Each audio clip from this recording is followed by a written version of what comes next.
we're not looking to describe fleshed out characters. We don't have time to do fleshed out characters. We'll spend 8 hours thinking about the motivations for a character, and the party's going to go, who's that, Manny? Okay, who cares? They're going to move on. Same way characters are hooks. Any given conversation happening in our mansion should be viewed as an interaction hook. This is as a basic way, this is how I think you can run a room that feels like there's a bunch of conversations without actually having to talk to yourself and potentially bore everybody to tears because nobody wants to listen to us talk to ourselves. That's what streams are for. This is a good one from Matisse. Matisse asks, how do you go about running multiple NPCs within one session? Do you prepare all of them with voices or focus on some, etc.? That's a good question. So how do we go about running multiple NPCs? Yeah, definitely variety, Jose. So first things first, this is one of the toughest types of sessions to run. It's a lot to keep straight. You don't want to seem like you're talking to yourself. It can be tricky making it clear to the party who they can even engage with. One NPC per role, one shopkeep, one companion, one leader of the adversaries. Broad categories, they're easy to tell apart. Different personalities, but you can't do voices. Yeah. There are a lot of challenges. Keeping multiple NPCs clear in your mind. Make a list, but don't make a detailed list. Think of characters the way that they might be listed out at the beginning of a theater script. Manny Hipster. Elven man, thin with a bow tie, obsesses over what everyone is drinking. There we go. So the idea, if you're in like a theater, like a script read through, or I think this is true for like TV shows and other stuff too, but if you're doing like a read through, everybody's sort of given the same thing, and if you take these different roles at the beginning of it, there's going to be a rundown of the characters, and there's no room to give them full, well thought out all these things. And in our case, that's also true. We don't need that. We don't need that until we need it, right? So I'm a big fan of not spending years building a world. Build what you need for the session that you're going to run, and then based on what the players engage with, you can build a lot more. Well, until any of these NPCs show up for a second time, maybe they won't. Until the players engage with them and decide they're their favorite NPC they've ever heard of, they probably don't matter. So you could do something like this. Name, physical, it's not even physical description. It's physical, standout physical feature. And that's because when we're describing them, we're not looking to describe, it sounds weird. We're not looking to describe fleshed out characters. We don't have time to do fleshed out characters. We'll spend 8 hours thinking about the motivations for a character, and the party's going to go, who's that, Manny? Okay, who cares? They're going to move on. We want to almost think in caricature terms. If the street artist is drawing your NPC, what features will they exaggerate to make them goofy? Yeah, that's a good point, T. Don't share characteristics. Yeah. But also, if you have shared characteristics, by default, they're not a standout feature. If you've got two blondes, I'm not sure you're going to describe them as two blondes. You're going to describe one as so tall you're not sure that they can fit through the door, and the other one as, I don't know, maybe like a scowling face, like they're angry to be there or something. The other stuff becomes secondary. So if you imagine it, you have a list like this. What's our problem? Keeping multiple NPCs clear in your mind. if you go only to this level of detail, now you're sort of figuring out who they are and what they do. And you could we can do other examples. We could say like notice I'm even like these don't have to be the names you use, but if I'm making sort of, here's the trick, guys. Your players don't care about last names until they care about last names. You can introduce them as that's Manny and that's Shirley. Now you know that, oh, Manny Hipster, I know what that means. I have that in my head. And if they ask for the last name, which they won't, but if they did, if they wanted more detail, because they start to get to know them, then you could on the spot go like, oh, okay, I'm going to pull from my list of names, my last names, or I'm going to give them something that maybe sounds a little bit more than just like this joke that I made. Shirley Rich, okay, Shirley Rich is a dwarven owner of the house. So we can slip like a role in there, and anxious busybody. Seems more interested in the dirt you tracked in than you, right? With that, it won't be that crazy to be able to think on the spot to come up with Shirley's perspective on a lot of issues, right? And doing this is forcing us into treating these characters as, overall kind of generalizations, but that's okay because it's the players who actually make them important. All that we're writing down, these are character hooks. These are just sort of the same way that you would provide quest hooks. I think puzzle hooks are a good idea. You can provide character hooks. We're going to throw this idea, we're going to throw this line into the water, and we're going to see, oh, the party's engaging with this, right? This has happened for me in the past where, I think I had a character concept once, and all it was this is, she's a dwarven sort of mayor's aide, mayor's assistant. And she has aspirations, but she's limited in what she can do right now, but she's interested in helping the party, blah, blah, blah. That was it. That was the entire characterization. And that became like a competing love interest for the bard of the group, because he just kind of said during the group, he's like, I think that my character is into this lady. Obviously, following that session, I'm going to flesh out that character a ton more. I'm going to figure out, okay, what is their relationship to the mayor and how long do they have? Do they have a family history here and all this stuff? But until that happens, yeah, she just, she'd like to do more, but she doesn't really have the chance. Maybe someday in the future, blah, blah, blah. That's all that I need, right? Until the characters give them more meaning. Oof, this one. This. So that's one problem. Here's another big problem. You don't want to seem like you're talking to yourself. Same way characters are hooks. Any given conversation happening in our mansion is also should be viewed as an interaction hook. If you're doing all the talking, it means the party is either super engaged and at the edge of their seats and enjoying the show. And also, you're Matt Mercer, and you're not reading this. Okay. So, as the party moves around the mansion, your notes might say overheard. And then the overheard is, let's see, so in the context of rich people and they're walking around, it's like, well, I heard that's not why the mayor left town. That's one thing that they hear. Maybe they hear, if only those guards out back were bickering so much, I think I could have walked out of here with the piano. I would pepper in things that are helping with the heist, but also things that are engaging with whatever the location is. There could also be quirks, right?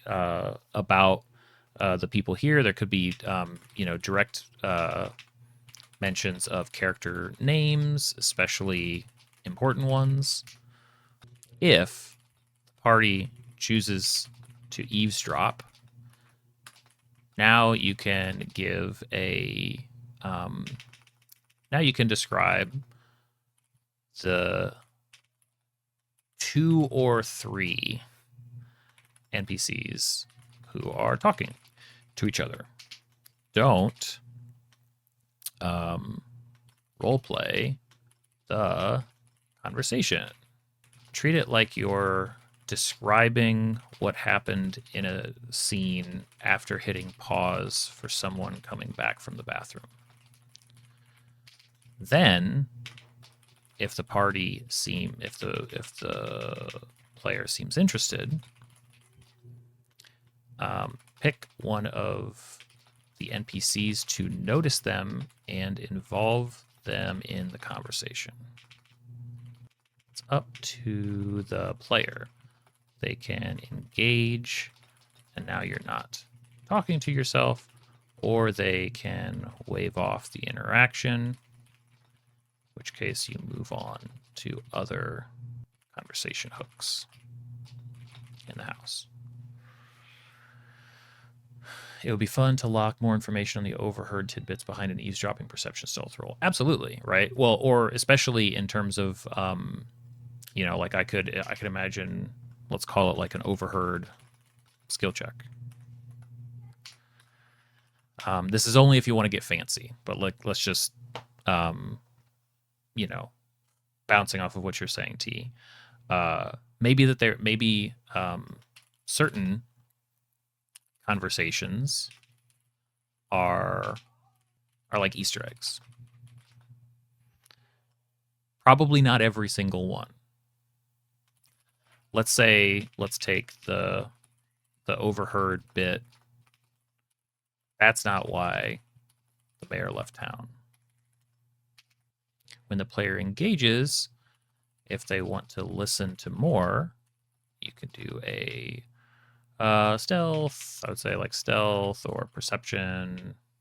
If they are successful, the mayor had to leave so quickly that his magic boots of whatever were left with the cleaners, or something like that, right? They're given like basically like the way that a video game would be like, oh yeah, well there's the thing over there, and it's like, okay, if we stop off over here, there's something just like waiting out in the open.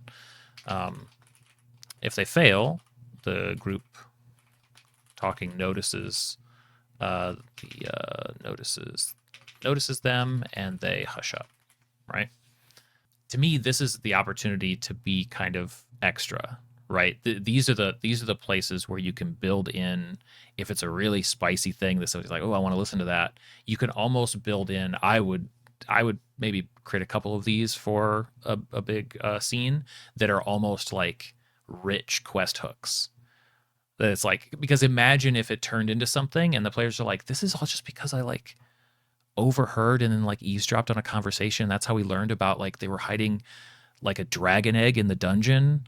And then remember we went to that and it was like there's this whole cult thing, and then we ended up in the mountains or whatever. Like, how interesting if this were to unravel into like a whole complete arc in the game.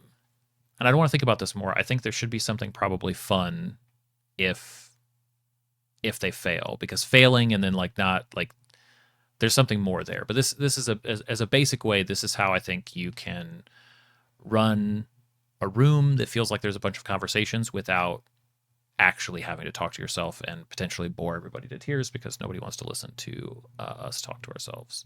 That's what streams are for. It can be tricky, making it clear to the party who they can even engage with. Okay. I wish I had more resources for this. One of my favorite D&D tools that I ever spent money on is a PDF. It's a deck of character faces.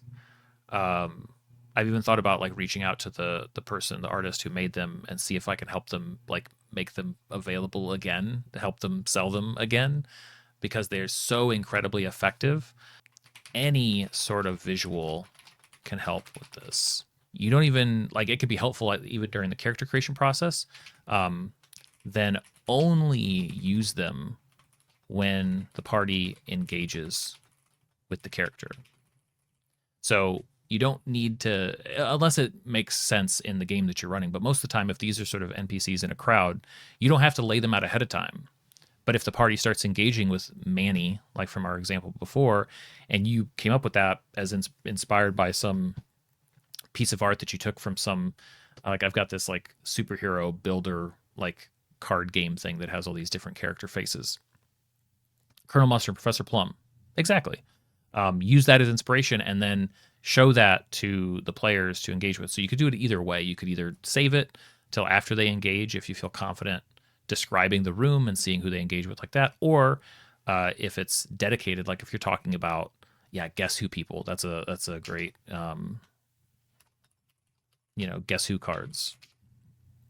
If all that fails, print out character names, even with some version of your basic description, and use differing fonts and colors on the table. Like imagine you're setting out almost like it's like a game, right? It's like a code words or something like that, where you've set out so these people are over here, these people are over here, and now you've got like, okay, well that, maybe it's not exactly Colonel Mustard, but you've got that person's name and there's just that one's got a yellow highlighter over it. And underneath you've written like Elvin, nerd, like, coffee drinker, whatever. Just eyes and hair. Yeah. Because I think a lot of their base puppets were pretty simple, and then they added a lot with the different character features. That's what people should do. People should it's really easy. Just you want people to know your NPCs, just make puppets out of each of them. Couldn't be simpler. Do voices if they're fun for you to do. But thankfully, especially if you don't have fun with voices, voices do not a role play make. Instead, jot down notes about how different people talk. You can even keep notes. You can even reference, even pay attention to how people in your life talk to each other, and take notes. Examples. Never using a contraction. How fast you may talk. I'm trying to think of characters that I've used. Nervous talking is really more I'm thinking of more than like fast talking. Pace of speaking, one character gushes, the other is measured and considers words. And if you're not confident performing any of these on the spot, you can describe their idiosyncratic behavior to the party directly. Personally, I use voices and speech and idiosyncratic speech. Idiosyncratic speech. What's the word, like in the moment? It's the same way I often determine a character's disposition toward the players, the world, and any topics that might come up. I like a list of names with basic descriptions like above, but I don't want to think about anything beyond that to keep things flexible in the moment. This is like everybody's going to get comfortable with their own level of this. I know when I started out running NPCs, I was not comfortable with this. I would write way too much information, and I found out that I just basically didn't reference any of it, and that it was a lot easier for me to get a basic concept in my head. Colonel Mustard, that's a basic personality that we have in our heads. If we break that down, it's like, well, he's defined by, thick glasses, kind of a mousy disposition, focused on the details, let's say, and maybe he has a speaks very, very precisely. That's a lot easier. It's like, okay, I've got that, and then it's like, well, what does he think of the king? It's like, okay, I know what he thinks of the king. Like, I can get there, right? And it's almost easier to play off of players.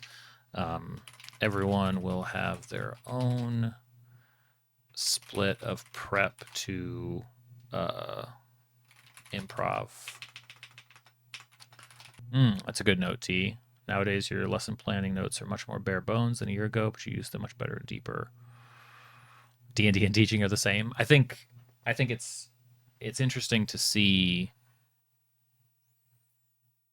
I think that if you're deliberate, if you pay attention to your own usage of notes, it's teaching. Yes, it's D&D. It's also speech, talking.